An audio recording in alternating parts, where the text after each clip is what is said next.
Miscommunicating and not understanding your partner when they want to talk about sex, or the two of you are out of sync with sex, does not have to prevent you from having sex.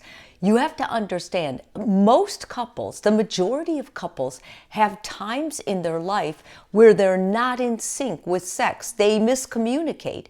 They end up getting into fights over it. And most of those fights are because they're not really listening to each other, and they have to redefine what they mean about sex, what part of sex they're missing, what part of sex they want more. Because if you tell your partner, I'm not getting enough sex, your partner is going to get on the defensive. And many times what you're saying is, I'm not being touched enough. I'm not being physical enough with you. When's the last time we kissed? When's the last time we snuggled naked? Those kinds of things are very specific. And unless you say them, unless you have a safe place to really talk about what sex means to you, what part of it you're missing with your partner, you're going to continue miscommunicating, getting frustrated, feeling hurt and rejected, and this can lead to a breakdown in your relationship. So let's talk about how to communicate more clearly with your partner about sex and how to reestablish some of the sexual boundaries. The first thing is, you have to start it with a chat. You have to start it by watching this video together and actually talking about sex. Write down on a list of paper, what parts of sex do you miss? Is it only the intercourse? Is it only the orgasm? Or is it all the other things around it? The intimacy, the being alone, being naked, being in bed, laughing, feeling comfort and pleasure from your partner massaging. The chat should include all of these details, but it can't, because the first thing the two of you have to get clear about is, instead of saying something like, I miss sex, you have to define what exact parts you miss about it. Secondly, initiate your sexual wants early. When you say, I want sex, or let's have sex, your partner, you're usually at the end of the day, and your partner many times is exhausted. They have to get ready for it in their mind. They're thinking, I can't just roll over and have sex. They've had busy days, they've had frustrations, they've had things happen at work, they may not feel close to you. There's been no interplay of kissing or cuddling or anything like that. So when your intention is to have sex, a better way to do it would be to say it early in the week. You know, this is a big week, it's Valentine week, weather's supposed to be nice. Let's talk about having sex. Let's find a night we can have sex, and then schedule sex. Schedule doesn't mean you're making your schedule on your calendar for intercourse, unless that's the part of sex that you need to feel fulfilled. But once again, your partner's not going to know that unless you talk to them. And if you say, I want to get sex on our calendar, what you're really saying, I think, is I want a space. I want a time when the two of us can be alone. If I were to schedule sex, I would say, let's find a date. Okay, it's Tuesday. Let's go for a walk, and then let's watch a romantic movie.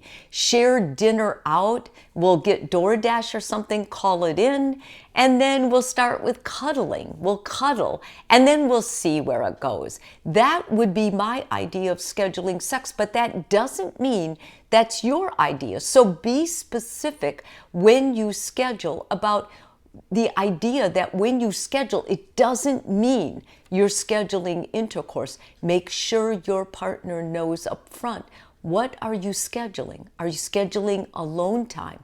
Do you want that to be 2 to 3 hours? When you start getting that definitive, sex is going to be more successful. There's going to be less frustration, more of a feeling of deep understanding from your partner, and it's also going to help you feel less rejected.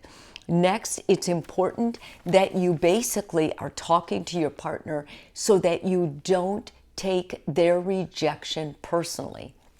First of all, there's very few times, if you're being very clear about what you want with sex, what parts matter to you, what do you miss, that you're going to feel rejected, because there's less of a chance that you're going to be rejected once your partner knows exactly what sex is to you and what parts you want. You know, if I say I'm going to go swimming, I don't necessarily mean I'm going to get in the water and swim 2 laps. I mean, I'm going to go to the pool. I'm going to sunbathe, and then I might get in the water. There's that same idea around sex. When you say we need sex more often, what are you saying by that? When your partner says no, it's usually 2 things. They're really tired, or they feel like they're overwhelmed, and for them to get in the mood would be too much. They would fall asleep before they were really in the mood. What that tells me is I would have to tell them ahead of time. I'd have to be sure we scheduled so they felt the time. And don't forget that men, when they're stressed out, they feel less likely that they want sex. And when women feel like they've got a lot of things going on, the kids, they've been with kids all day, they don't want to be touched. Many times when women reject sex, it's because they haven't allowed themselves an opportunity to escape. For a woman to really have good sex, she needs to escape her present life in order to enjoy a pleasurable thing like sex with you. So the more you as the guy or her partner step up, make sure she has that space to escape. She can get her sexy on, because a woman will listen to you when you say she looks sexy, or God, she looks hot.